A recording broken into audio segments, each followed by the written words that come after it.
నమస్కారం. ఆప్కి అదాలత్కి మీకు స్వాగతం. ఆప్కి అదాలత్లో ఎప్పుడు కాంట్రవర్సీలో ఇరుక్కుంటున్న వాళ్ళని మీ ముందుకి మేము తీసుకొస్తున్నాం. ప్రజలు వేలెత్తి చూపించే వాళ్ళని మీ ముందుకు తీసుకొస్తున్నాం. వాళ్ళ చేసిన పనులకి సంజాయిషి వినాలని ప్రజలు అనుకుంటున్నారు. వాళ్ళని ఈ బోన్లో కూర్చోపెట్టి ప్రజల తరపున మేము ప్రశ్నలు అడుగుతాం, దానికి సంజాయిషి అడుగుతున్నాం. ఇదిగో ఇవాల్టి కేస్ మీ ముందుకు వస్తున్నాం. బహుజన పార్టీ అధ్యక్షురాలు మాయావతి ఆప్కి అదాలత్లో హాజరవుతున్నారు.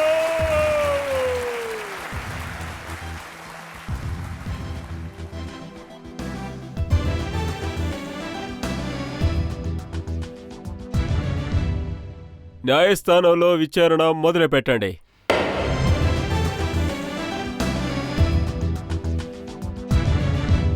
ఆప్కి అదాలత్లో మొదటి ఆరోపణ మాయావతి గారి మీద. ఆప్కి అదాలత్లో బీఎస్పీ నాయకురాలు మాయావతి గారి మీద ఆరోపణ. రాజకీయాల్లో ఈవిడ మీద అస్సలు నమ్మకం పెట్టుకోలేం. మాయావతి మేడం, ఇవాళ ఉన్న అన్ని పొలిటికల్ పార్టీస్కి మీ ఓటు బ్యాంక్ కావాలనే కోరుకుంటారు. కానీ తర్వాత వాళ్ళు బాధపడుతున్నారు. వాళ్ళు ఏమంటున్నారంటే మాయావతి బీఎస్పీ ఒక లడ్డూ లాంటి వారు, తిన్నా కష్టం తినకపోయినా కష్టం అంటున్నారు. ఇండియాలో బహుజన్ సమాజ్ పార్టీయే ఒకే ఒక్క పార్టీ. దాని ఓట్లు మొత్తంగా ట్రాన్స్ఫరబుల్. మిగతా పార్టీ ఓట్లు బీఎస్పీ లాగా ట్రాన్స్ఫరబుల్ కాదు. అందుకే మిగతా పార్టీలు కూడా బీఎస్పీ ఓట్లు కావాలనుకుంటున్నారు. కానీ వాటితో పాటు ఇంకో విషయం కూడా చూడాలి. బీఎస్పీకి ఎంత లాభం, మిగతా వాటికెంత నష్టం అని. సో ప్రతి పార్టీ వాళ్ళ లాభ నష్టాలని మనసులో పెట్టుకునే నిర్ణయాలు తీసుకుంటారు. సో బీఎస్పీ కూడా వాళ్ళ లాభ నష్టాల్ని మనసులో పెట్టుకునే అదంతా నిర్ణయాలు సరేగాని మీరు తీసుకుంటారు. లాభం నష్టం లెక్కలు చూడండి. కానీ ఒకనొక కాలంలో ములాయం సింగ్ యాదవ్తో మీరు చేతులు కలిపి మీ ఆదరణతో ప్రభుత్వాన్ని స్టార్ట్ చేశారు. కానీ ఇవాళ ప్రభుత్వం అసలు ఎలా తయారైందంటే ఇవాళ అదే వ్యక్తి బీఎస్పీకి వ్యతిరేకంగా తయారయ్యారు. 1995లో ఉత్తరప్రదేశ్లో మేం తీసుకున్న నిర్ణయంలో అక్కడున్న ప్రజల్ని మేం ఉద్దేశించి తీసుకున్న నిర్ణయం అది. మేం ఎవరినీ మోసం చేయలేదు. ఎందుకంటే వాగ్దానాన్ని మీరింది మేము కాదు. అలా చేసింది ములాయం సింగ్ యాదవే. ఎందుకంటే ములాయం కూటమి ఏర్పరిచినప్పుడు ఆయన ఒక వాగ్దానం చేశారు. నేను బలహీనమైన సమాజానికి రక్షణగా ఉంటాను, ఉత్తరప్రదేశంలో కుట్రాలు జరగనివ్వకుండా చూసుకుంటాను. ఇచ్చిన కమిట్మెంట్కి వ్యతిరేకంగానే ఆయన ఇవాళ నడుచుకున్నారు. మాయావతి గారి పరిస్థితి ఏంటంటే ఆవిడ ఆధ్వర్యంలో తయారైన ప్రభుత్వం అది బీఎస్పీ ఎమ్మెల్యే లెవెల్లే తయారైంది. అది కూడా చూసారంటే మీ పార్టీ ఈ నుంచి విషయంలో మీ ఒపీనియన్ని నేను అంగీకరించలేను. బీజేపీ ఆదరణ లేకుండా ఈ పార్టీ రాజకీయంలోకి రాలేదు. బీజేపీ పార్టీ ఆదరించడం వల్లే ఇదింత దూరం రాగలిగింది. కానీ బీజేపీ పార్టీ అదే సమయంలో కాంగ్రెస్ పార్టీకి ఆదరణ ఇచ్చింది. అందుకే ఈ పార్టీ కూడా బీజేపీ రాగలిగింది. పార్టీ మీకు 3 సార్లు మద్దతిచ్చింది. మిమ్మల్ని సీఎం కుర్చీలో కూడా కాదు, అది ఎప్పటికీ కూర్చోబెట్టాలనుకుంది. ఆదరణ కాదు. అంటే భారతీయ జనతా పార్టీ అలాంటి ఆదరణ ఇవ్వలేదు. అందులో వాళ్ళ స్వార్థం కూడా ఉంది. మేము అందరి ఆదరణతో అలా వెళ్లాలనుకున్నాం.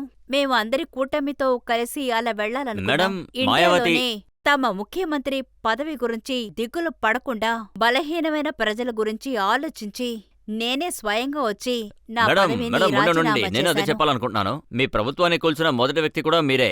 లేదు, బీఎస్పీ ప్రజలు మంచి కోసమే నేను అలా చేశాను. మాయావతి గారు, నిజమేంటంటే ఇక్కడ మంత్రిగా ఉన్న జగ్మోహన్ కారణంగానే మీ గొడవ స్టార్ట్ లేదు అయింది. లేదు, మీకు లోపల జరిగిన విషయమేమిటో సరిగ్గా తెలీదు. సీట్ల గురించి లోపలేం జరిగిందో మీకు సరిగ్గా తెలీదు కదా. లేదు, ఇదేమో లోపల జరిగిన విషయం, జగ్మోహన్ విషయమేమో చిన్న విషయమే. అదేమో తర్వాత కానీ జరిగిన విషయం. పార్లమెంట్లో మీ పార్టీ పార్లమెంట్లో జరిగే కొన్ని పనులని ఆపేసింది. లేదు, బీఎస్పీకి చెందిన వాళ్ళు పార్లమెంట్లో సెలెక్ట్ అయి వెళ్లిన తర్వాత అక్కడ తప్పుడు విషయాలు మాట్లాడితే అక్కడ వాళ్ళ ఒపీనియన్ని వాళ్ళు మాట్లాడాలి కానీ కదా. అదే రోజు రాత్రి మీ పార్టీకి నాయకుడుగా ఉన్న రాషీద్ అల్వి గారు నాకు ఏం చెప్పారంటే అదే రోజు సుష్మా స్వరాజ్ గారికి కన్వే చేశారట. బీఎస్పీ ఎంపీలు అక్కడ గొడవ చేశారంటే అప్పుడు ఉత్తరప్రదేశ్కి మేమిచ్చిన సపోర్ట్ ని వెనక్కి మరెందుకు తీసుకుంటామన్నారట. బీజేపీ ముందుకొచ్చి వాళ్ళేవీ మాట్లాడలేదు? వాళ్ళక్కడ నిర్ణయం తీసుకోవాలి, కానీ తీసుకోలేదుగా. పదవిని రాజీనామా చేసింది ఇక్కడ నేనే కదా. ముఖ్యమంత్రి పదవిని వదిలేసుకున్నాను. లోపల జరిగిన విషయం ఎవరికీ తెలీదు. మీకు లోపల తెలుసుంటుంది జరిగిన కదా. విషయం ఏమిటి అంటే 80 సీట్లు 60 సీట్లు నన్ను అడగాలని అనుకున్నారు. నేను ఇవ్వనన్నాను. వెంటనే వాళ్ళు ఆలోచించారు. నన్ను పదవి నుంచి తీసేయాలనుకున్నారు. నన్ను బెదిరించడం మొదలు పెట్టారు. మీరేంటి నన్ను తీసేయడం, మీకెందుకు అంత కష్టం అందుకే అని. మీరు ముందే నిర్ణయం అందుకే తీసుకున్నారా? నేనే రాజీనామా చేసేశాను. నేనిష్టపడి రాజీనామా చేశాను. నేను గౌరవనీయులైన ప్రధానమంత్రికి ఒక పెద్ద ఉత్తరం రాశాను. మేడం, అందులో అదేంటంటే చాలా కారణాలున్నాయి. ఇప్పుడు ఆ కానీ లెటర్ కాపీ నా దగ్గర ఉంది. అయితే మీరే చదవండి, అందులో ఏముందో చదవడానికి మీరు తెలుసుకోండి. అవకాశం ఇస్తేనేగా చదివేది. ఇందులో మీరు ఈ లెటర్లు మీరు ఎక్కడైనా సరే వాళ్ళు మా దగ్గర నుంచి ఎక్కువ సీట్లు అడుగుతున్నారని ఎక్కడా మీరు రాయలేదు. అందులో చాలా కారణాలున్నాయి నేను కదా. ఒకటి మాత్రం చెప్తాను. చెప్పండి. ఈ విషయాన్ని కారణంగా పెట్టుకుని బీజేపీ పార్టీ మద్దతుని మళ్లీ పొందడానికి ప్రయత్నిస్తున్నారని నాకు సమాచారం వచ్చింది. దానికి మధ్యలో అప్పుడు ప్రధానమంత్రిగా ఉన్న అటల్ బిహారీ వాజ్పేయితో ఉప ప్రధానమంత్రి గారితో చాలా సార్లు మాట్లాడాను. దాని మూలంగా ప్రెస్ కాన్ఫరెన్స్ ద్వారా పరిస్థితిని తెలియచేద్దామని అనుకున్నాను. అప్పుడే వివాదాలు రాకుండా ఉంటాయి. జగన్మోహన్ గారిని వెంటనే పదవి నుంచి తీసేయాలని నా కోరికని మళ్లీ ముందు పెట్టాను. కానీ అతనితో ఈలోపే గొడవ అయిపోయి ముగించచ్చు ఉండాలి కదా. అది చిన్న విషయమే. మీరు లెటర్ పూర్తిగా చదవండి. ఒక చిన్న విషయం పట్టుకొని మీరు తిరుగుతున్నారు. నేను ఒకసారి నేను లెటర్ మీ పూర్తిగా లెటర్ తోనే తిరుగుతున్నాను. 32 పేజీలకి ప్రధానమంత్రి గారికి లెటర్ రాశాను. అదేంటంటే జగన్మోహన్ గారి గురించి మాత్రమే మాట్లాడుతున్నారు. మీరు రాసిందే కదా నేను చదివి వినిపించాను. అది ఎన్నో విషయాల్లో ఒక విషయం మాత్రమే కదా. ఒకవైపు మీరు బీజేపీని సామాజిక వాదన ఇంకా కమ్యూనల్ అని అంటారు. అదే బీజేపీ పార్టీ కోసం గుజరాత్ లో క్యాంపెయిన్ చేశారు. నేను గుజరాత్కి వెళ్ళినప్పుడు అప్పుడు ప్రధానమంత్రిగా ఉన్న అటల్ బిహారీ వాజ్పేయి గారు ఆయన కూడా ఉన్నారు. అప్పుడు నేను ఏమన్నానంటే గుజరాత్లో బీఎస్పీ పోటీ చేస్తున్న సీట్స్లో బీఎస్పీయే పోటీ చేస్తుంది. మేము పోటీ చేయన సీట్స్కి బీజేపీ క్యాండిడేట్స్కి ట్రాన్స్ఫర్ అవుతుంది. కనీసం 30-40 సీట్లు మీ క్యాంపెయిన్ కారణంగా బీజేపీకి సీట్లు వచ్చాయా? అది జరిగింది. గుజరాత్లో మా ఓటు చాలా పెద్దది. అది ట్రాన్స్ఫరబుల్. అదే నేను ముందే అడిగాను. ఎవరి వల్ల అయితే ఇంత లాభం వస్తుందో వాళ్లతో కలిసి లోక్సభ ఎన్నికల్లో పోటీ చేయడానికి. గుజరాత్ లోనే వాళ్ళ బుర్ర పాడైపోయింది. బీఎస్పీ ఓటు ట్రాన్స్ఫరబుల్ ని వాళ్ళకి అనిపించింది. అందుకని సెంట్రల్లో రూలింగ్ కి రావాలని ప్రయత్నించారు. అందుకని 80 సీట్లలో 60 సీట్లు కావాలని అడిగారు. మేవెలా అన్ని అయితే మీరు సీట్లు ఎన్ని సీట్లు ఇవ్వగలం? ఇవ్వడానికి సిద్ధమయ్యారు? మేమేమన్నామంటే 50-50 ఇవ్వడానికి తయారుగా ఉన్నామని చెప్పాం. 80 సీట్లలో ఇన్ని సీట్లు ఇస్తామని చెప్పాం. 40లో మీరు పోటీ చేయండి, 40 మేము తీసుకుంటాం అన్నాం. 80 సీట్లలో 60 సీట్లు వాళ్ళకి ఇచ్చేస్తే అది ఉత్తరప్రదేశ్లో. ఆ తర్వాత బీఎస్పీ ఎలా నాకున్న ముందుకు ఏకైక వెళ్తుంది? లోటు ఏంటంటే మీరు ఇంత పెద్ద లెటర్ రాశారు, చాలా విషయాలు వేశారు, అరే కానీ ఇందులో కొన్ని అది లేదు. విషయాలు లెటర్లో రాయలేవండి. ఆ సమయంలో చూశారంటే ప్రధానమంత్రిగా ఉన్నవారు అంటే అటల్ బిహారీ వాజ్పేయి గారు ఎలా అంత పెద్ద ఉత్తరాన్ని చదవగలను అడుగుతారని మేము దాన్ని చిన్నది చేశాం. అందుకని కొన్ని విషయాలు మేము లెటర్లో రాసాం. మిగతాది ఓపెన్ స్టేజ్లో ప్రజలకి చెప్దామని అనుకున్నాం. కానీ మీరాన్ని స్వయంగా కలిసినప్పుడు ఈ విషయాలని మీరానికి చెప్పారా? స్ట్రైట్ గా క్లియర్ గా చెప్పారా? నేను స్వయంగా చెప్దామన్న విషయాల్ని ఎప్పుడైనా వెనక్కి తీసుకున్నానని మీరు అనుకుంటున్నారా? సోనియా గాంధీ మీ బర్త్డేకొచ్చారు. సోనియా గాంధీ గారు మిమ్మల్ని ఆవిడింటికి డిన్నర్కి పిలిచారు. ఆవిడ్ని మీరు మీ ఇంటికి డిన్నర్కి పిలిచారు. ఇన్ని డిన్నర్ డిప్లొమసీలు జరిగాయి, కానీ ఆవిడతో మీరు పొలిటికల్ సమావేశం చేయలేదు. ఇప్పుడు బర్త్డేకి రావడం, డిన్నర్కి మా ఇంటికి రావడం, నేను వాళ్ళింటికి డిన్నర్కి వెళ్ళడం, వీటన్నిటినీ మీరు రాజకీయాలతో కలపకూడదు. ఇవి వేరే వేరే పార్టీస్. ఒకరొకరితో కలవడం, మీరు మాట్లాడుకోవడం ఆవిడింటికి సహజం. ఒంటరిగా కానీ వెళ్ళారు మీరు కదా? వాళ్ళింటికి వెళ్లేటప్పుడు మాట్లాడేటప్పుడు అలెన్స్ జరుగుతుందని ఎవరు చెప్పారు? లేదంటే శ్రీమతి సోనియా గాంధీజీ ఎప్పుడు చెప్పారు? నేను చెప్పలేదు, ఆవిడి చెప్పలేదు. అంటే రామ్ విలాస్ పాస్వాన్ ఇంటికి నడుచుకుంటూ వెళ్లి ఆయన అలయన్స్ పార్ట్నర్ గా తీసుకొచ్చారు. అవును. ఆవిడ కరుణానిధి గారిని కలవడానికి వెళ్ళినప్పుడు ఆయన కూడా పార్ట్నర్ గా చేశారు. లేదని క్లియర్ గా చెప్పింది మీరే. అలయన్స్ గురించి మాటే లేనప్పుడు అవును లేదని చెప్పడానికి ఇక్కడ అవకాశమే లేదు. మీరు ఈ మీరే విషయం చెప్పండి. ఒప్పుకుంటారు కదా? మీతో అలయన్స్ అవడానికి ఆవిడ ఒప్పుకున్నారని? చూడండి, కాంగ్రెస్ పార్టీ అయినా బీజేపీ పార్టీ అయినా ఏ పార్టీ అయినా ఇండియాలో బీఎస్పీతో అలయన్స్ వద్దు అనేవాళ్లు ఎక్కడున్నారు? ఒకటుంది, అందరికీ అది ఒకటుంది ఇష్టమే. మ్యామ్. అదే సమాజ్వాడీ పార్టీ. సమాజ్వాజ్ పార్టీ వాళ్ళు కూడా నోట్లో చొంగ మార్చుకుంటారు. సమాజ్వాజ్ పార్టీ వాళ్ళు కూడా వాళ్ళకి చాలా కోరికలున్నాయి. నేను ఒక చిన్న చూపు చూస్తే చాలు. జూన్ 2, 1995లో జరిగిన సంఘటని నేను క్షమించాను అంటే నేను మీతో కలిసి ఉంటాను అని చెప్తే వాళ్ళు కుర్చీని వదిలేసి నడుచుకుంటూ ఢిల్లీ వరకు వచ్చేస్తారు నాతో మాట్లాడడానికి. మీరేమంటున్నారు? అలాగా? కానీ మాయావతి మేడం గారు, ఈయన అదే ములాయం సింగ్ గారే. మీరు చీఫ్ మినిస్టర్ గా ఉన్నప్పుడు ఆయనకు వ్యతిరేకంగా చాలా కేసులు పెట్టించారు. పగ తీర్చుకోవడానికి మేము ఎటువంటి చర్య తీసుకోవడం లేదు. కానీ ఇప్పుడు మీరు మళ్ళీ అంటున్నారు ఉత్తరప్రదేశ్లో సమాజ్వాదీ పార్టీ వల్ల మీ ప్రాణాలకే అపాయం ఉందని అంటున్నారు. అంటే మామూలు ప్రజలు నేరస్తుల వల్ల విడిపోయి ఉన్నప్పుడు క్రిమినల్ ఎలిమెంట్స్ వల్ల ఆ నేరస్తులకి నేనొక పెద్ద శత్రువుగా ఉన్నాను. అలాగా ఉన్నప్పుడు వాళ్ళకి నేను శత్రువులా ఉన్నప్పుడు నన్నెక్కడైనా చంపడానికి కానీ ఎవరికి ప్రయత్నించొచ్చు. అందుకని నేను ఎవరికి జాగ్రత్తగా మీ ఉండాలి కదా! ముందుకొచ్చి ధైర్యంగా మాట్లాడే సాహసం ఎవరు నా చేయగలరు మీద చెప్పండి? ఎందుకు ధైర్యం రాదు అంటే నేనెప్పుడు ఎక్స్‌ట్రా కేర్‌ఫుల్‌గా ఉంటాను. జూన్ 2, 1995లో అది జరిగిన జరిగి 9 ఏళ్ళు దాని గురించి అయిపోయింది. ఇప్పుడు చెప్పాలంటే దాని గురించి మాట్లాడుకుని 9 ఉపయోగం ఏముంది చెప్పండి? లేదు, ఎలా మర్చిపోగలను? మర్చిపోలేను. జూన్ 2, 1995 నేను మర్చిపోలేను. నా బహుజన్ సమాజం ఎప్పటికీ వ్యూవర్స్ మర్చిపోలేదు. ఎవరైనా ప్రశ్నలు అడగాలనుకుంటున్నారా? మీరు లాస్ట్ రోలో అడగండి. మీరు ములాయం సింగ్ గారు ఇద్దరు ఈ దేశం కోసం ఇంకా ప్రజల కోసం మంచి చేయాలని ప్రయత్నిస్తున్నారు. కానీ మీ ఇద్దరి మొండితనం వల్ల ఈ రాష్ట్రం వెనుకబడుతోంది. దీనికి మీరేమంటారు? మీరు మంచి చేస్తే ఆయన రద్దు చేస్తున్నారు, ఆయన మంచి చేస్తే మీరు రద్దు చేస్తున్నారు. ఆయన మంచి నిర్ణయాలు తీసుకుంటే నేనెందుకు దాన్ని మారుస్తాను? ఆయన మంచి నిర్ణయాలు తీసుకోలేనందువల్లే అది మార్చాలనే ప్రశ్న ఎక్కడి నుంచొస్తుంది? నా సర్కార్ మంచి నిర్ణయం తీసుకుంది, దాన్నెందుకు ఆయన మారుస్తున్నారు? మీ ప్రభుత్వం రాగానే ఒకే సమయంలో 200 నుంచి 400 మంది ఆఫీసర్స్ ట్రాన్స్ఫర్ అవుతున్నారు. ములాయం సింగ్ గారు ప్రభుత్వంలోకి వచ్చారంటే ఆ 200 మంది ఆఫీసర్లు మళ్ళీ వచ్చేస్తున్నారు. రాత్రికి రాత్రే పరిస్థితులు తలకిందులుగా లేదు, లేదు, మీరు మారిపోతున్నాయి. నా మీద తప్పుడు నింద వేస్తున్నారు. ఒకే రోజులో 200 ఆఫీసర్ని నేను మార్చానని చెప్పడం తప్పు. మీరు నాకు ఒకే రోజు 200 ఆఫీసర్స్ మార్చానని లిస్ట్ ఇవ్వండి. మీరెందుకు ప్రజల మధ్య తప్పుడు లేదు, లేదు, ప్రచారం దాని గురించి చేస్తున్నారు? చెప్పట్లేదు. మీరు ఆప్కే అదాలత్లో ఇలా తప్పుడు విషయం చెప్పచ్చా? మీరు ప్రజలకి ఇంకొక క్షమాపణ విషయం- చెప్పాలి. చెప్పండి. మీరు తప్పుగా చెప్తున్నారు. నేను ఒకే రోజు 200 మందిని ట్రాన్స్ఫర్ చేశానని. మీకు మీరేంటంటే- దానికి ఆధారం ఉంటే చూపించండి. అయితే ఈ మీరు న్యాయస్థానాన్ని చూపించండి. ట్రాన్స్ఫర్ చేయలేదు, ఈ సమాచారం తప్పని అంటున్నారా? అంటే ట్రాన్స్ఫర్ చేయించిన మొదటి ముఖ్యమంత్రి, దానికి కారణం నేను మాత్రమే కాదు.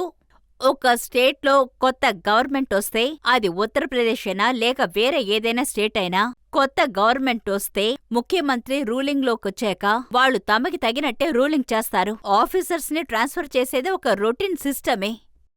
కానీ నేను ఒక దళిత్ సమూహం నుంచి వచ్చిందాన్ని. అందుకే నన్ను ఎక్కువగా వేలెత్తి చూపుతున్నారు. నేను 5 ట్రాన్స్ఫర్స్ చేస్తే 50 అని చెప్తున్నారు. ప్రజలు మిమ్మల్ని ఏం ప్రశ్నలు అడుగుతారో చూద్దాం. మీరు అడగండి. మాయావతి గారిని అడిగే ప్రశ్న ఏమిటంటే, ఈ కుల రాజకీయాలు ఇంకా ఎన్నాళ్ళుంటాయి? అది ఎందుకు? బహుజన్ సమాజ్ పార్టీ బహుజన్ సమాజం కాకుండా అప్పర్ కాస్ట్ ప్రజల్ని కూడా ఎంపీగాను, ఎమ్మెల్యేస్ గాను మారుస్తుంది. సర్కార్లో మినిస్టర్స్ గాను మారుస్తుంది. పార్టీలో ఫస్ట్ ప్రిఫరెన్స్ ఇస్తుంది. అయినా బీఎస్పీ పైన జాతి పేరు చెప్పి నేరం మోపడం ఏం బాగోలేదు. మాయావతి మేడం గారు, ఒకానొక కాలంలో బీఎస్పీకి అర్థం ఇదే ఉండేది. తిలక్ తెరసు వాళ్ళని చెప్పుతో కొట్టాలి అని. నా గొంతులోనో లేక కాంచీరాంచీ గొంతులోనో ఇండియా మొత్తం మీద ఈ మాటల్ని వీళ్లే చెప్పారని నిరూపిస్తే ఈ రాజకీయాన్ని వదిలి నేను వెళ్ళిపోతాను. మీరు స్టేజ్ మీద మాట్లాడినప్పుడు ఇలాంటి మాటలు మీ వినిపిస్తుంటాయి కదా. చెవిలారా మీరు విన్నారా? లేదా మీ దగ్గర ఏదైనా రికార్డ్ ఉందా? నేను మాట్లాడిన అది టేప్ మీ మీ దగ్గర గొంతు ఉంటే కాదు, మీరు కానీ ఇవ్వండి. మీటింగ్స్ అప్పుడు ఇలాంటి మాటలు లేదు, ఇప్పుడు వినిపిస్తున్నాయి. ప్రజలు గోడల మీద నన్ను బోర్డుల మీద రాస్తున్నారు కదా. ఖచ్చితంగా లేనే లేదు. మీలాంటి వాళ్లే రాత్రులు గోడల మీద రాస్తారు. లేదు, మీరు ఏమంటున్నారంటే బహుజన్ సమాజ్ పార్టీ దృష్టిలో అంటే బహుజన్ సమాజానికి చెందిన వాళ్ళకి, హై క్లాస్ వాళ్ళకి అసలు ఎలాంటి తేడానూ లేదు. అదే లేదు, బహుజన్ చెప్పదలుచుకున్నారా? సమాజ్ పార్టీ ఏ మతానికి, ఏ జాతికి వ్యతిరేకం కాదు. మేము ఒక గ్రూప్ ని మార్చడానికే పోరాడుతున్నాం. కానీ ప్రజల మనసుల్లో ఉన్న అది ఇంప్రెషన్ అదే చూసారంటే కదా. ఆ విషయం మీరు ఇప్పుడు అది ఒప్పుకుంటారా? నమ్మాల్సిన అవసరం లేదే పబ్లిక్ కి. ఇప్పుడు అప్పర్ కాస్ట్ ని చెందిన ప్రజల్ని, మేము పార్టీని మొదలుపెట్టిన కొత్తలో అప్పర్ కాస్ట్ ప్రజల్ని అర్థం చేసుకోవడానికి సమయం పట్టింది. వాళ్ళు కూడా అది అర్థం చేసుకున్నారు. బీఎస్పీ ప్రజలు ఏ జాతికి, మతానికి వ్యతిరేకమైన వాళ్ళు కాదు అని. అందుకే ఇప్పుడు అప్పర్ క్లాస్ ప్రజలు బీఎస్పీలో అదే చేరడానికి విధంగా వస్తున్నారు. షో చేయడానికి బీజేపీ వాళ్ళు కూడా 2-3 సీట్లు తీసుకెళ్లి ముస్లింస్ కి ఇచ్చేస్తున్నారు. కాదు, బీజేపీ విషయం వేరు. బీజేపీ చెప్పేదొకటి, చేసేదొకటి. మాయావతి మేడం గారు, మీ మీద ఇంకా చాలా ఆరోపణలున్నాయి. ఈ కేసుని కొనసాగిద్దాం. ఇప్పుడు ఒక చిన్న బ్రేక్ తీసుకుందాం.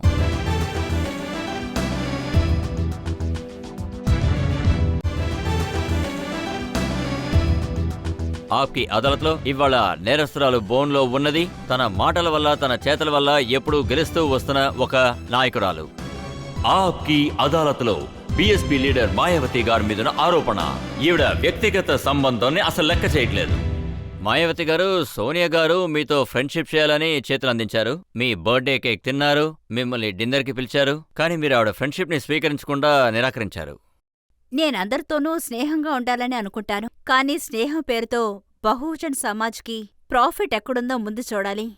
అందుకని బహుజన్ సమాజ్కి ప్రాఫిట్ లేని చోట స్నేహం ఉండి కానీ ప్రయోజనం మహారాష్ట్రలో లేదు. ఆ చూసారంటే మహారాష్ట్రలో ఆ స్నేహం కంటే బీఎస్పీ ప్రాఫిట్కే ముఖ్యత్వం ఇస్తారు. మహారాష్ట్రలో ఎన్నికలు జరుగుతున్నాయి.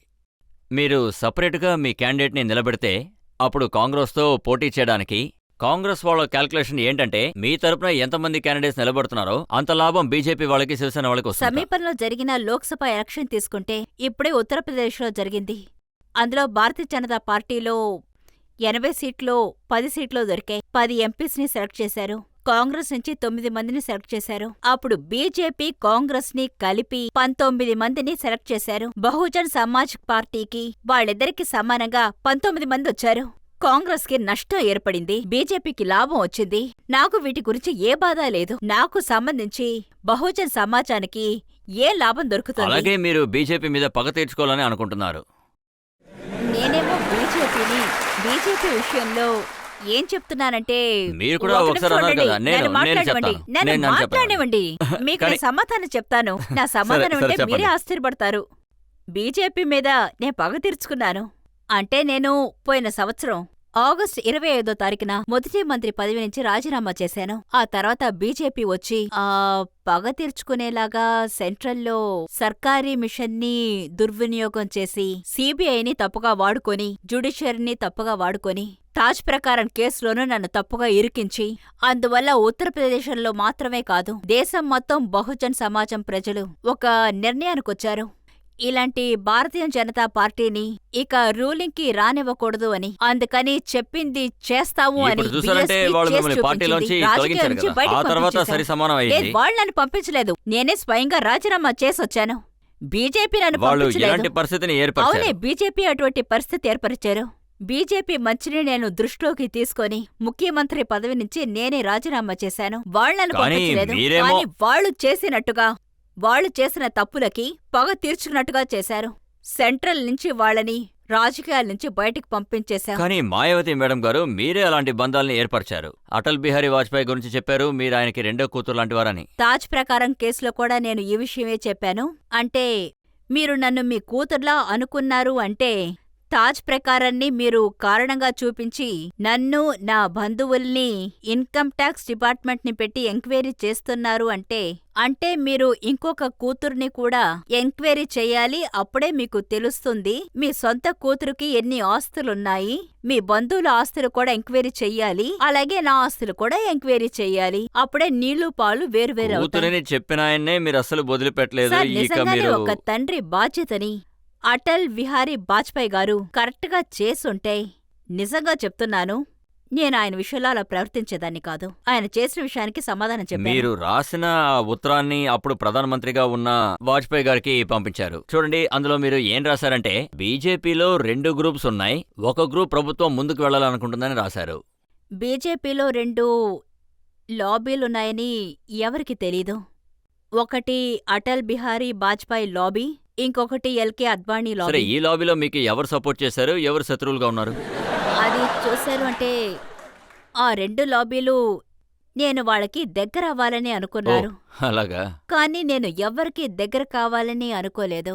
ఈ అమ్మాయి ఎవరికీ దగ్గరవ్వదని వాళ్ళకే తెలిసిపోయింది. అందుకని ఈ అమ్మాయిని 5 ఏళ్లు ముఖ్యమంత్రిగా పెట్టుకుంటే మనం అనుకునే విధంగా ఏమీ జరగదని తెలిసిపోయింది. మాయావతిని పెట్టుకొని ఆల్ ఇండియా లెవెల్లో లాభం పొందాలనే కలలు జరగకుండా మీకు వాళ్ళు పోయింది. చాలా క్లియర్ గా చెప్పారా, మీరు ఇటువైపు రండి లేకపోతే అక్కడే ఉండిపోండి అని? లేదు, వాళ్ళు 2 పక్కలు లాగుతూ ఉన్నారు. ఒకవైపు వాజ్పేయి గారు ఏమనుకున్నారంటే తను మన లాబీలో ఉండాలి అని, అద్వానీ గారు ఏమనుకున్నారంటే మన లాబీలో ఉండాలి అని. నేనెందుకు ఒకరి లాబీలో ఉండాలి? బహుజన్ సమాజ్ పార్టీ ఒక independent party, national level party. ఆ పార్టీకంటూ ఒక గౌరవం ఉంది, మాకంటూ ఒక స్టేటస్ ఉంది. అటువంటప్పుడు మేమెందుకు వాళ్ళ లాబీకి వెళ్ళాలి? లాబీ ఉంటే ఉండనివ్వండి, ఇప్పుడు ఒక 2 లాబీలే ఉన్నాయి. రేపు 5, 6 వెళితే మా పార్టీకి అది లాభమే కదా. ఎన్ని ఎక్కువ లాబీస్ ఉంటే, ఎన్ని ఎక్కువ గ్రూపిజమ్స్ ఉంటే అక్కడ అన్ని ఎక్కువ గొడవలుంటాయి. అప్పుడు లాభం మాకే కదా. లాబీలెక్కువ చేస్తే సంతోషమే. మాయావతి మేడం, ఇలాంటి లాబీ అలాగే గొడవలు బీఎస్పీలో కూడా జరుగుతూ ఉంటాయి కదా. చాలా మంది లీడర్స్ ఉన్నారు. ఉదాహరణకి బుల్సింగ్ బరయ్య ఎంపీలో పార్టీ మొదలుపెట్టారు, ఆయన పార్టీ వదిలి వెళ్ళిపోయారు. మీరు ఎవరి గురించి మాట్లాడుతున్నారు? ఎవరు బీఎస్పీని వదిలేసి ఒంటరిగా వెళ్లారు? బహుజన్ సమాజ్ వాళ్ళతో వెళ్ళలేదు. మాయావతి గారు ఇంకొంతమంది కూడా ఉన్నారు. ఉదాహరణకి నేను బరయా గురించి చెప్పినట్టు అదే విధంగా రాషిద్ అల్వి గారు ఉన్నారు. మీ మీద సిబిఐ రైడ్ జరిగినప్పుడు ఆయన మీ అలాగా? భద్రత కోసం నిలబడ్డారు. పార్లమెంట్ లో ఓ, మీకోసం ఆయన- ఎక్కువగా గొడవ పడ్డారు. ఆయన పార్టీలో ఉన్నంత వరకు ఆయనకున్న బాధ్యత ఆయన చేశారు. మాయావతి గారికి నచ్చితే వాళ్ళు పార్టీలో ఉంటారు, లేదు, లేకపోతే బహుజన్ లేదు. సమాజాన్ని ఇష్టపడినవారు. అంటే ఎవరు మాయావతిని మాయావతి? ఇష్టపడినవారు. మీరు తప్పుగా చెప్తున్నారు. పార్టీలో చూసారంటే నేను చెప్పేది కేవలం మీ కంట్రోల్ కాదు, మాత్రమే కాదు. ఉంది. ఒకే ప్రభుత్వం లాగా కాదు, నడుస్తుంది. అలా కాదు. నా కంట్రోల్లో ఉందంటే ఆ డిసిప్లిన్ని మెయింటైన్ చేయడం కోసం మాత్రమే. పార్టీలో ఒక కట్టుపాడుంది. దానివల్లే పార్టీ ముందుకు వెళ్తోంది. నేను మీరు మీకు చూసారంటే ఒక విషయం చెప్తాను వినండి. ఉత్తరప్రదేశ్లో ఎక్కువ శక్తి ఉన్నది మీ పార్టీకే. 5 ఏళ్లలో మీరు 6 నాయకుల్ని మార్చేశారు. రాజ్ బహదూర్, సోనిలాల్ పటేల్, అలాగే జంగ్ బహదూర్ పటేల్, భగవత్ పాల్, బర్ఫరాం వర్మ, దయారాం వర్మ తరచూ ట్రాన్స్ఫర్ చేశారు. లేదు, వాళ్ళని నేను మార్చలేదు. బహుజన్ సమాజ్ పార్టీని వాళ్లే వదిలేసి వెళ్లేరు. వాళ్ళని నేను వాళ్ళంతా మార్చలేదు. వాళ్లే వదిలి వెళ్లిపోయేలా పరిస్థితులు మీరు అలాంటి సృష్టించారా? పరిస్థితి నేను ఏర్పరచలేదు. కానీ వాళ్ళకి వేరే పార్టీస్ నుండి డబ్బు అవకాశం దొరకగానే బీఎస్పీలో ఇది దొరకదని తెలుసుంటుంది. బీఎస్పీని మేము సృష్టించినప్పుడు ప్రజలు వేగంగా బీఎస్పీకి వస్తున్నారు. అలా వేగంగా వచ్చే ప్రజల్ని అర్థం చేసుకోవడానికి సమయం పడుతుంది. మేం వాళ్ళకి బాధ్యత ఇవ్వగానే కొందరు తప్పుడు దారిన వెళ్తున్నారు. అలా వెళ్లే వాళ్ళని మనమేం మాయావతి చేయలేం. మేడం గారు, మీరు ప్రారంభ దశలో బాంబ్ షెఫ్ గురించి మాట్లాడారు. DS4 గురించి మాట్లాడినప్పుడు ఆ టైంలో ఇద్దరుండేవారు, రామ్ సమూచ్ ఇంకా తేజేంద్ర సింగ్ జల్లి. ఆ టైం నుంచే అలాగైతే మీరే చెప్పండి, ఇప్పుడు వాళ్ళు ఎక్కడైనా కనిపిస్తున్నారా? వాళ్ళ గురించి మాట్లాడుతున్నారే, వాళ్ళు వాళ్ళు బయటికి ఎక్కడైనా రాలేని కనిపిస్తున్నారా? విధంగా మీరు వాళ్ళని మాయం చేశారు. కాదు, దీని అర్థం ఏమిటంటే బహుజన్ సమాజ్ తీసుకునే నిర్ణయాలు తప్పు కాదు అని. అందుకే వాళ్ళతో ఎవరూ వెళ్ళడం లేదు. బహుజన్ సమాజ్ మాయావతితో ఉంది. మీరే ఆ విషయం స్వయంగా ఇప్పుడు ఒప్పుకున్నారు. నేను మీకు చెప్పాలనుకుంది ఇదే. ఇది కన్ఫర్మ్. బహుజన్ సమాజ్ పార్టీలో మాయావతికి ఇష్టమైన వాళ్ళు మాత్రమే ఉండగలరు. కాదు, బహుజన్ సమాజంలో ఉన్న పార్టీ ఆ మూర్ఖులేం కాదు. ఎవరు మంచివాళ్ళో ఎవరు చెడ్డవాళ్ళో వాళ్ళకి బాగా తెలుసు. వాళ్ళు వాళ్ళ లీడర్ వాళ్ళ మంచేమిటో బాగా చూస్తున్నారు అని. బీఎస్పీ వదిలి వెళ్లిన వారు ఎవరి చేతిలోనో కీలుబొమ్మయి ఉన్నారు. అందుకని ప్రజలు వాళ్ళ వెనక వెళ్లరు. మాయావతి మేడం గారు, సరే ఆ విషయం వదిలేయండి. మీరు ఏర్పరిచే సంబంధాల గురించి మాట్లాడదాం. అంటే లాల్జీ టండన్ ప్రతి సంవత్సరం మీరు ఆయనకి రాఖీ కట్టడానికి వెళ్తారు. తర్వాత ఈయన లాల్జీ టండన్ కాదు, అత్యాశ చెందినవారని అంటారు. అది అన్నా చెల్లెళ్ల బంధం ఎంతో పవిత్రమైంది. ఆ బంధాన్ని పణంగా తీసుకొని లాల్జీ టండన్ లేదా వేరే బీజేపీ నాయకులు రాజకీయ ఆటలు ఆడితే దానికి ఎన్నడూ నేను అనుమతించను. అయితే ఈ సంవత్సరం మీరు రాఖీ కట్టడానికి వెళ్ళట్లేదు. ఇప్పుడు నేను స్వయంగా వెళ్లి ఎవరింటికి రాఖీలు కట్టను. ఎవరైనా నా ఇంటికొచ్చి రాఖీలు కట్టించుకోవడానికొస్తే, అంటే మనిదాభిమానం కారణంగా నేను వాళ్ళని ఇంట్లోంచి బయటికి పంపించేయలేను. రాఖీ కట్టించుకోవడానికి ఎవరైనా ఇంటికొస్తే, మీరు మా ఇంటికొస్తే కూడా నేను మీకు రాఖీ కడతాను.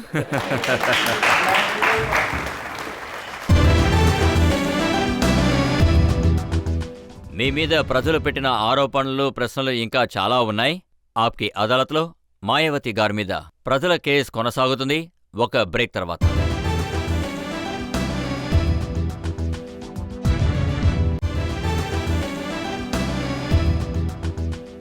ఆప్కి అదాలత్లో ఇవాళ ప్రశ్నలకి ఆరోపణలకి మధ్యలో ఉన్నది బీఎస్పీ పార్టీ నాయకురాలు మాయావతి.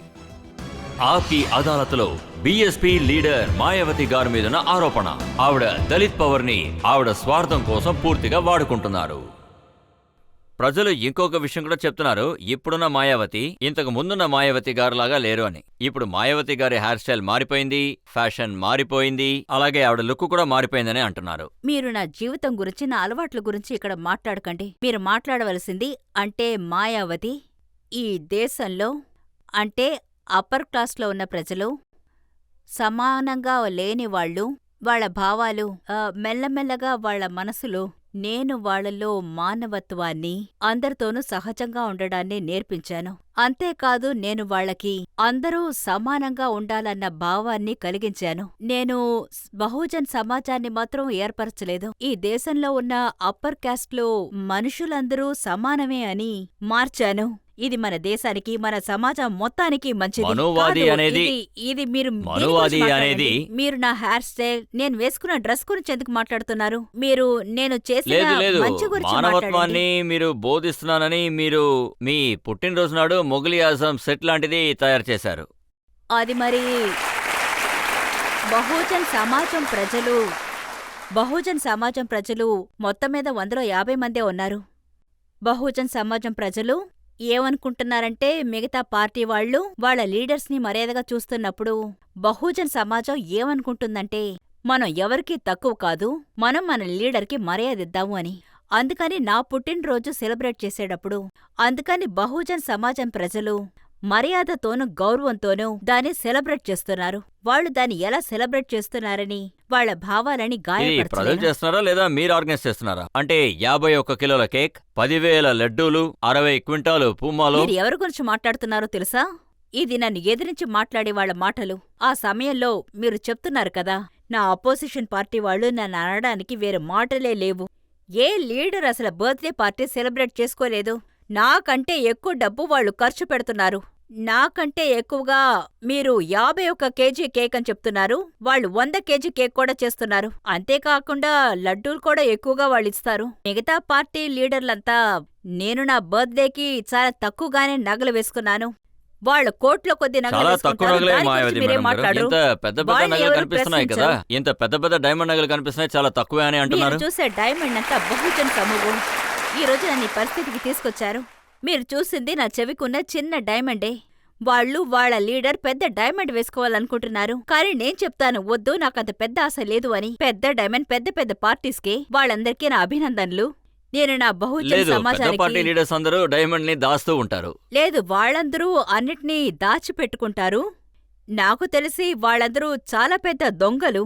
కాని నా దగ్గరేముందో అవన్నీ ప్రజల ముందే ఉంది. నేనొక తెరిచిన పుస్తకంలాగా నా దగ్గరేముందో అది ప్రజల ముందే ఉంది. మిగతా పార్టీ లీడర్స్ మొత్తమంతా దాచిపెట్టుకుంటారు. ఇటువంటి లీడర్స్లే ఈ దేశాన్ని నాశనం చేస్తున్నారు, ఇంకా నాశనం సరే, ఆ చేస్తారు కూడా. డైమండ్ అంతా ఎక్కడి నుంచి వస్తుందో చెప్పండి.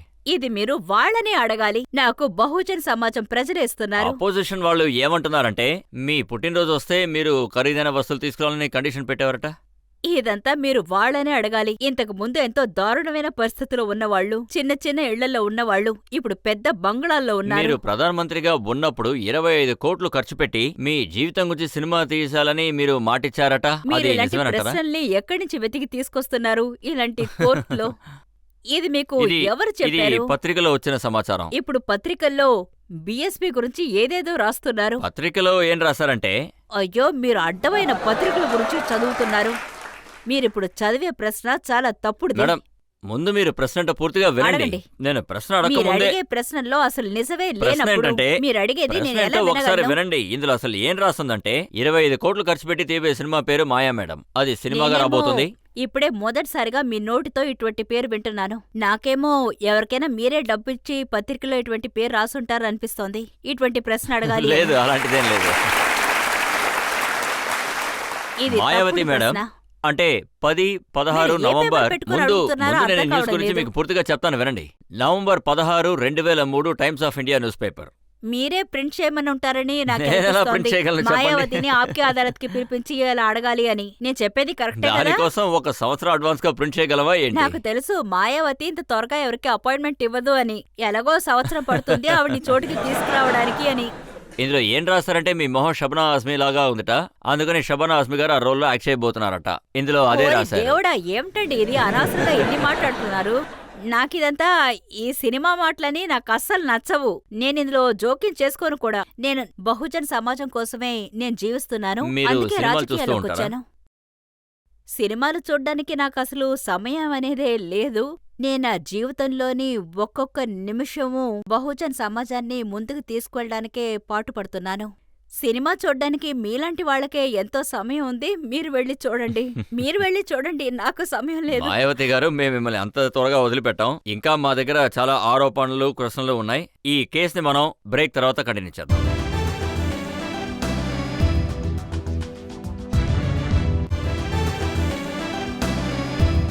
ఆప్కి అదాలత్లో ఇవాళ మనం ప్రజల తరపున కేసు నడుపుతున్నాం బహుజన్ సమాజ్ పార్టీ లీడర్ మాయావతి గారి మీద. ఆప్కి అదాలత్లో బీఎస్పీ నాయకురాలు మాయావతి గారి మీద ఆరోపణ. ఈవిడ పవర్ ని మిస్యూజ్ చేస్తూ ఉంటారు. మాయావతి గారు మిమ్మల్ని ఎదిరించేవాళ్ళు తరచూ చెప్తున్న ఆరోపణ ఏంటంటే మీరు ముఖ్యమంత్రిగా ఉన్నప్పుడు అధికారాన్ని పూర్తిగా మీ లాభానికి మాత్రమే వాడుకునేవారట. మీరు ఉత్తరప్రదేశ్లో ఇది చెప్పండి. నేను ఒంటరిగా ఇది ఎంత లాభం తీసుకున్నాను? ఏదైనా ఒక ఉదాహరణ నాకు ఇవ్వండి. మొదటి ఎగ్జాంపుల్ ఏంటంటే మొదటి ఎగ్జాంపుల్ చాలు. ఏంటంటే మీరు సీట్ ఇచ్చేటప్పుడు బీఎస్పీ చెప్పండి. పార్టీలో ఆ సీటు కోసం డబ్బులు తీసుకుంటున్నారట. మీరు చెప్పండి, మీ దగ్గర ఏదైనా ఒక ఉదాహరణ ఉందా? లేదా ఎవరైనా మీ దగ్గరకొచ్చి నేను డబ్బు తీసుకున్నానని మీ దగ్గర చెప్పారా? అది నిజమైతే మీరు ఇక్కడికి తీసుకొచ్చి వాళ్ళని చెప్పారు. చూపించుండాలి. అదేంటంటే ఊరికే ప్రశ్న అడగాలని మీ ఇష్టం లేదు వచ్చినట్లు లేదు మీ అడగకూడదండి. పార్టీలోని లీడరే రాషిద్ అల్వి గారు ఏమన్నారంటే ఆయనే అలా చెప్పారు బీఎస్పీలో అంటే డబ్బులు తీసుకుని సీట్ ఇచ్చే అలవాటు ఉంది. ఎవరి గురించి మాట్లాడుతున్నారు? ముందు రాషద్ అల్విని ఈ విషయం గురించి అడగాలి. ఆయన పోయిన ఎలక్షన్స్లో బీఎస్పీ తరఫున పోటీ చేశారు. మెంబర్ ఆఫ్ పార్లమెంట్గా ఆయన వచ్చినప్పుడు నేను ఆయన దగ్గర డబ్బులు తీసుకొనుంటే నేనింత డబ్బు తీసుకున్నానని ఆయన ఎందుకు ముందే చెప్పలేదు? నేనీసారి ఆయనకి సీటు ఇవ్వనందువల్ల సీట్ని ఆపేశాను. అందుకని ఆయన నా మీద నింద వేస్తున్నారు. ఉత్తరప్రదేశ్లో మాయావతిలాగా వేరే ఏ లీడరూ లేదు. ఉత్తరప్రదేశ్లోనే కాదు, ఈ పూర్తి ఇండియాలోనే. అంటే మీరు చూశారంటే నేను రాజకీయంలోకి వచ్చిన తర్వాత నేను మా అమ్మా నాన్నల్ని, నా అన్నా చెల్లెళ్ళని గాని, నా బంధువుల్ని గాని ఎవరిని నేను పైకి తీసుకురాలేదు. ఎవరిని ఎంపీ చేయలేదు, ఎవరిని ఎమ్మెల్యే చేయలేదు, ఎవరిని రాజ్యసభకి పంపించలేదు, ఎవరిని రాజకీయాలకి తీసుకురాలేదు. ఎప్పుడు బహుజన్ సమాజం ప్రజల గురించి ఆలోచిస్తాను. నాలాంటి లీడర్ ఇక్కడే కాదు, ఎక్కడ మీకు దొరకరు. నేను రాజకీయాల్లోకి వచ్చిన దగ్గర నుంచి నేను బహుజన్ సమాజం ప్రజల్ని ముందుకు తీసుకొచ్చాను. నేను నా బంధువుల్ని ఎప్పుడు ముందుకు తీసుకురాలేదు. అందుకని నా మీద నిందలు వేయకండి. నా కుటుంబాన్ని దయచేసి ఇందులో లాక్కండి. మీరు చెప్పింది నిజమే. మీ కుటుంబంలో ఎవరిని రాజ్యసభకు పంపలేదు, ఎమ్మెల్యే చేయలేదు, సీట్ ఇవ్వలేదు, మంత్రిని చేయలేదు. కానీ మీ కుటుంబంలో ఉన్న వాళ్ళకి ఆస్తులు పెరిగాయి, బ్యాంక్ బ్యాలెన్స్ పెరిగింది. ఏం మాట్లాడుతున్నారు? నేను నా కుటుంబాన్ని ఎప్పుడు నేను విడిగానే పెట్టాను. ఇప్పుడు కుటుంబ వ్యవహారాలకి నాకు సంబంధం లేదు. వాళ్ళు ఏం చేస్తున్నారు, ఆస్తులు కొంటున్నారా లేదా అని నాకు తెలియదు. నాకు సంబంధించి ఏదైనా ప్రశ్నలుంటే నన్ను అడగండి, దానికి నేను సమాధానం ప్రభుత్వ చెప్తాను. రికార్డులో ఉన్నదే నేను చెప్తున్నాను. సర్కారీ రిపోర్ట్ అంటేనే మీరు తప్పుగానే ఎలా చదువుతారు తప్పవుతుంది? కదా. మీరు చదివే రిపోర్టు ఏదైనా పేపర్లో వేస్తే లేదు అది సర్కారీ సిబిఐ రిపోర్టే వాళ్ళే ఈ కదా. విషయాన్ని కోట్ చేశారు. సిబిఐ ఫైనల్ రిపోర్ట్ ఎక్కడ సబ్మిట్ చేశారు? అంటే ఎందుకు ఒకే ఒకటి సిబిఐ పేరుని అంటే మీరు అదేంటంటే చెడగొడతారు? ఏప్రిల్ 1, 1995 నుంచి ఆగస్టు 29, 2003 వరకు చాలా ప్రాపర్టీస్ కొనబడ్డాయి. ప్రాపర్టీ వాళ్ళు దాదాపు కొన్నారు 15 అంటే కోట్లు విలువ చేసే మీరేం ప్రాపర్టీ అట. మాట్లాడుతున్నారు? ఈ విషయంలో ఎంక్వైరీ జరుగుతుంది. సిబిఐ ఫైనల్ రిపోర్ట్ ని ఇంకా సబ్మిట్ చేయలేదు. ఈ విషయం FIR లో రాసుందే. FIR లో రాసుంటే ఎఫ్ఐఆర్ లో వాళ్ళకి ఎక్కడెక్కడో దొరికిన రిపోర్ట్ ప్రకారం వాళ్ళు ఎఫ్ఐఆర్ ఫైల్ చేశారు. కానీ దాని వరకు ఇప్పుడు ఇంతవరకు ఎంక్వైరీ జరుగుతుంది కదా. ఎంక్వైరీ జరిగి రిపోర్ట్ సబ్మిట్ చేసేంత వరకు, చార్జ్షీట్ వేయనంత వరకు చార్జ్షీట్ కి సమాధానం చేయడానికి మేము సిద్ధంగా ఉన్నాం. ఏ విషయం ఇప్పుడు న్యాయస్థానానికి వెళ్ళిపోయింది. దాని తీర్పు న్యాయస్థానం ఇచ్చేంత నాకు వరకు 2 విషయాలు మాత్రం చెప్పండి. నేను ఈ ఎఫ్ఐఆర్ ఉంది కదా, తప్పుగా చెప్తున్నారు. మార్చి 2003 లక్నోలో మీరు చెప్పే ఎఫ్ఐఆర్ లో చూపించిన ఆ ప్రాపర్టీ దాని గురించి నేను ఏం మాట్లాడదలుచుకోలేదు. ఎందుకంటే కేసు న్యాయస్థానంలో ఉంది. సిబిఐ ఇన్వెస్టిగేషన్ చేస్తున్నారు. మేము సమాధానం చెప్పాలనుకుంటే న్యాయస్థానంలో చెప్తాం. న్యాయస్థానంలో ఉన్న కేసు గురించి ఇక్కడ సమాధానం చెప్తే ఇలా ప్రజల మధ్యన ఇలా డిస్కస్ చేయడం న్యాయస్థానాన్ని అవమానపరిచినట్టుగా నాకు అంటే అనిపిస్తోంది. కోర్టులో చూసారంటే అది ఈ ఇది విషయం చాలా తప్పు. ఎందుకంటే ఇన్వెస్టిగేషన్ ఇంకా కంప్లీట్ అవ్వలేదు. కేసు కోర్టులో జరగాలి. సిబిఐ వాళ్ళ లేదు ఇన్వెస్టిగేషన్ ఒకే సబ్మిట్ ఒక విషయం చేయలేదు. చెప్పండి, కేవలం ఈ విషయం మాత్రం చెప్పండి. ఈ ప్రశ్నలకి న్యాయస్థానంలో సమాధానం ఇది చెప్తాం. కూడా ప్రజల న్యాయస్థానమే అండి. లేదు, ప్రజలు కాదు, ఇంకో న్యాయస్థానంలో దీనికి తీర్పుంది. ఆ సరే న్యాయస్థానం సరే వేరు. ఇది మాత్రం చెప్పండి. సర్దార్ పటేల్ రోడ్లో ఢిల్లీలో మీరు 26 కోట్లు పెట్టి బంగ్లా కొన్నారా లేదా? మీరు చెప్పేది పూర్తిగా తప్పు. నేను నా పేరు మీద ఏ బంగ్లా 26 కోట్లకి కొనలేదు. మీరు పార్టీ పేరున కొన్నారా? పార్టీ మీద ఒకటి కాదు, తెలీదు, చాలా కొన్నాం. మన దేశంలో చాలా స్టేట్స్ లో పార్టీ పేరు మీద చాలా లేదు కొన్నాం. నేను ఈ నేను విషయం చెప్పే మీరు ప్రాపర్టీ చెప్పింది మీరు నిజమే. కొన్నారా అది చెప్పండి. ఏదైనా ప్రాపర్టీ కొంటే అది పార్టీ పేరు మీదే కొన్నాం. కానీ నా పేరు మీద ఏ ప్రాపర్టీ కొనలేదు. లేదు మేడం మీ పార్టీ సార్, మీరేం మాట్లాడుతున్నారు? ఈ కేసు కోర్టులో జరుగుతుంది కదా. సిబిఐ దీని గురించి ఇన్వెస్టిగేట్ చేస్తున్నారు. మాయావతి మేడం నేను ఇలా చూడండి, ఇంకేమైనా ప్రశ్నలుంటే అడగండి. ఇలా చూడండి, నేను న్యాయస్థానాన్ని అవమానించదలుచుకోవట్లేదు. లేదు న్యాయస్థానాన్ని అవమానించే అదే నేను లేదు చెప్తున్నాను లేదు కదా. అలాంటిదేం లేదు. ఈ కేసు న్యాయస్థానంలో జరుగుతుంది. సిబిఐ ఇన్వెస్టిగేట్ చేస్తున్నారు. ఇంకా ఇన్వెస్టిగేషన్ కంప్లీట్ కాలేదు. చార్జ్ షీట్ ఇంకా వేయలేదు. ఇంకా ఎందుకు ఈ ప్రశ్నలు అడుగుతున్నారు? లేదు పబ్లిక్ తెలుసుకోవాలనే అవును. ఇదంతా. లేదు కాదు పబ్లిక్ ఈ విషయం పబ్లిక్ ఖచ్చితంగా తెలియాలి కదా. ఫైనల్ రిజల్ట్ అప్పుడు పబ్లిక్ దీని గురించి తెలుసుకుంటారు. అప్పుడు మేమే దీని గురించి చెప్తాం. లేదు, మీరెందుకు మీరు దీని నిజం గురించి చెప్పడానికి దిగులు నేను ఒక పడతారు? అవకాశం మీరు ఇస్తున్నాను. చేసేది తప్పు. అలాగా? మీరు ఇలాంటి ప్రశ్నలు అడగకూడదు. ఈ కేసు కోర్టులో జరుగుతుంది, అది మీరు అర్థం లేదు చేసుకోండి. మేడం, ఇది పబ్లిక్ నేను కోర్టుని అవమానించను, కానీ మీరు అవమానిస్తున్నారు, తెలుసుకోండి. నేనేమీ చెప్పడం అవమానించట్లేదు. ఇష్టం లేదు, లేదు. ఇప్పుడు మీరు ఎందుకని నా కోర్టు టెన్షన్ మీద పడుతున్నారు? మర్యాద ఉంది. ఇంకేమైనా నేను ప్రశ్నలు ఇలాంటి అడగండి. ప్రశ్నలు అడిగితే మీరు ఎందుకని ఆవేశపడుతున్నారు? నాకెందుకు కోపం వస్తుందంటే మీరు ఎలాంటి ప్రశ్నలు అడుగుతున్నారంటే అది కోర్టుని అవమానించే విధంగా ఉంది. మళ్ళీ దీనికోసమే నేను కోర్టుకు వెళ్ళాలి. మళ్ళీ మీరు నన్ను ఇరుకిస్తున్నారు. ఏంటి మేడం? అంత తేలిగ్గా నేను ఇరుక్కోను సార్. నేను ఇరుక్కోను సార్. కావాలంటే మిమ్మల్ని ఇరుక్కిస్తాను. లేదు, నేనేం అడుగుతున్నానంటే మీరు ఇన్ని ప్రాపర్టీస్ ఈ ని ప్రశ్నలకి మేము కోర్టులో సమాధానం చెప్తాం.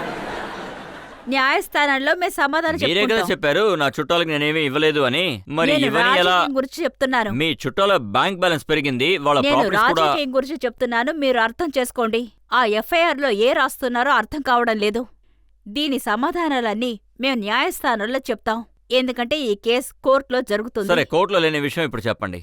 కళ్యాణ్ సింగ్ చెప్పారు మీరు ఆయన్ని ప్రశ్నలు అడగండి. కళ్యాణ్ సింగ్ ఏమో మీరు విదేశాలకు వెళ్ళినప్పుడు అక్కడ ఫారిన్ అకౌంట్ ఓపెన్ చేశారని చెప్పారు. ఇది నిజమేనా చెప్పండి. నేను క్లియర్ గా చెప్తున్నాను. ఒకవేళ విదేశాల్లో నా పేరు మీద ఏదైనా అకౌంట్ ఓపెన్ అయ్యుంటే నేను ఎటువంటి శిక్షనైనా అనుభవించడానికి సిద్ధంగా ఉన్నాను. అది ఎటువంటి శిక్ష అయినా సరే నేను సిద్ధంగా ఉన్నాను. Kalyan Singh and BJP and company మనుషులు వాళ్ళ దగ్గర ఎటువంటి సాక్ష్యాలు లేవు. నా మీద అభాండంగా నిందలు వేస్తున్నారు. ఇది నేను ఒప్పుకోను. నా పేరు మీద ఇండియాకి బయట ఒక్క అకౌంట్ ఉన్నా కూడా మీరు నాకు చూపించండి. మీరదంతా ఆరా తీసే కదా ఇక్కడికొచ్చి నన్ను అడుగుతున్నారు. నేనేదో మీరదంతా ఊరికే- తెలుసుకునే కదా ఇక్కడికొచ్చి నన్ను అడుగుతున్నారు. నేనేమంటే ఆ ఊరికే తర్వాతే కదా ఫార్మర్ ఆప్కి ఆ తర్వాత ఫార్మర్ చీఫ్ చూపించేస్తారు. మినిస్టర్ కళ్యాణ్ సింగ్ గారు ఫార్మర్ ఏమన్నారంటే ఫార్మర్ సీఎం ఏం చెప్తున్నారు? పేపర్లో ఏం రాస్తున్నారు? ఆ పేపర్ కట్టింగ్తో నన్ను ప్రశ్నిస్తున్నారు. ఆ తర్వాత ఈ యాప్కి అదాలత్లో ఈ పేపర్ మీద అడ్డమైన ప్రశ్నలు రాసుకుంటారు. దానికంతా నేను సమాధానం చెప్తూ లేదు, మీ కూర్చోగలనా? విషయంలో మీరు మీరు ముందు చెప్పింది ఆ పేపర్ మీద ప్రింట్ అయి ఉన్నదాన్ని ముందు మీరు దాని ఎంక్వైరీ చేయండి. ఎంక్వైరీ చేసిన తర్వాత నన్నొచ్చి లేదు, ప్రశ్నలు ఆ అడగండి. ప్రశ్నే తర్వాత నేను మాయావతి సమాధానం మేడం చెప్తాను. గారు ఆ విషయం తెలుసుకోదానే మిమ్మల్ని అడుగుతున్నాను. మీరిప్పుడేం తెలుసుకోవాలి? అయ్యో, మీరిప్పుడేం తెలుసుకోవాలి? నన్ను అడగాలి అంటే ఎందుకీ పబ్లిక్ ని ఇక్కడికి పిలిపించారు? ఏది దాచకూడదని పబ్లిక్ ముందు అరే, ప్రశ్న పబ్లిక్ ని అడుగుతున్నాను. మీరెవరిని అడగాలంటే డైరెక్ట్ గా నన్నే అడగచ్చు కదా. ఇలా ఒంటరిగానా? అందరి ముందు నేను మీరు ఇలా ప్రజల ముందు అడగచ్చా? అడగాలని అనుకుంటున్నాను, ఇలా కానీ మీరు ప్రజల ముందు అడుగుతున్నారేంటి? ఇలా ప్రజల ముందు అడగడానికి ముందు మీరు నన్ను అడగాలి కదా. నిజమేమిటో మీరు లేదు, తెలుసుకోవాలి. కళ్యాణ్ సింగ్ గారు లాంటి ఒక పెద్ద మినిస్టర్ ఆరోపణ వేస్తున్నప్పుడు అది విని తీరాలి కదా. నేను మీకు క్లియర్ గా చెప్పాను కదా, దీనికి సంబంధించిన ప్రశ్నే మీ దగ్గర లేదు. మళ్ళీ అటు ఇటు తిరిగి ఎందుకు అక్కడికే వచ్చి నుంచుంటున్నారు? నేను మీకు క్లియర్ గా చెప్పాను, నా పేరు మీద విదేశాల్లో ఒక్క అకౌంట్ ఉన్నా కూడా నేను ఎటువంటి శిక్షనైనా స్వీకరించడానికి సిద్ధంగా ఉన్నాను. నా పేరు మీద ఎటువంటి అకౌంటూ లేదు. నా ఇమేజ్ ని చెడగొట్టడం కోసం బీజేపీ పార్టీ అండ్ కంపెనీకి చెందిన వాళ్లు నా మీద అబాండంగా ఇటువంటి నింద వేశారు. చెప్పాలంటే ఈ కేస్ చాలా అబద్ధమైంది. చెప్పాలంటే నా ఇమేజ్ చెడగొట్టడం కోసం రాజకీయం పన్నాగం లేదు పన్ని లేదు నన్ను మాయావతి ఇందులోకి మేడం, రెండు ఇరికిస్తున్నారు. పెద్ద కేసులు ఉన్నాయి. నన్ను ప్లాన్ చేసి పాతాళంలోకి తొక్కేస్తున్నారు. ఈ విషయం కోర్టులో ఉంది. దానికి కావలసిన సమాధానం కోర్టుకి రెండు, చెప్పుకుంటాను. ఒకటేమో తాజ్ హెరిటేజ్ లో, చెప్పాను ఇంకొకటి కదా కోర్టులో కేసు జరుగుతుంది అని. నేను అన్నిటికీ కోర్టులో సమాధానం చెప్పుకుంటాను. ఇప్పుడు దాని ఇన్వెస్టిగేషన్ ఇంకా పూర్తి కాలేదు. అందుకని నేను సమాధానం ఇప్పుడు చెప్పదలుచుకోలేదు. వేరే ప్రశ్న అడగండి.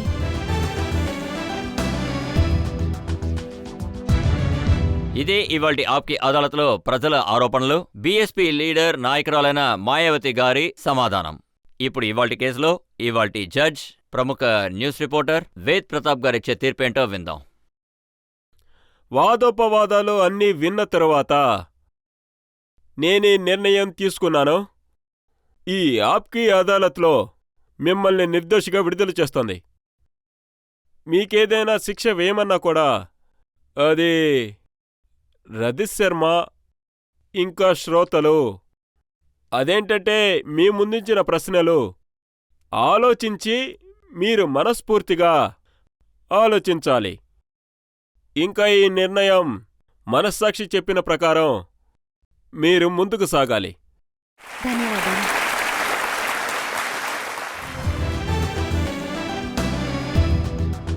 ఈ నమ్మకంతో మాయావతి గారు ప్రజల ఫీలింగ్స్ ఏంటో అర్థం చేసుకుంటారని ఆశిస్తున్నాం. బహుజన్ సమాజం మాత్రమే కాకుండా అన్ని సమాజాలకి సేవలందిస్తారని నమ్ముతున్నాం. ఇవాల్టి కేసు మనం ఇంతటితో ముగిద్దాం. తర్వాత ఎపిసోడ్లో మళ్ళీ కలుద్దాం ఒక కొత్త అతిథితో. అప్పటి వరకు సెలవు.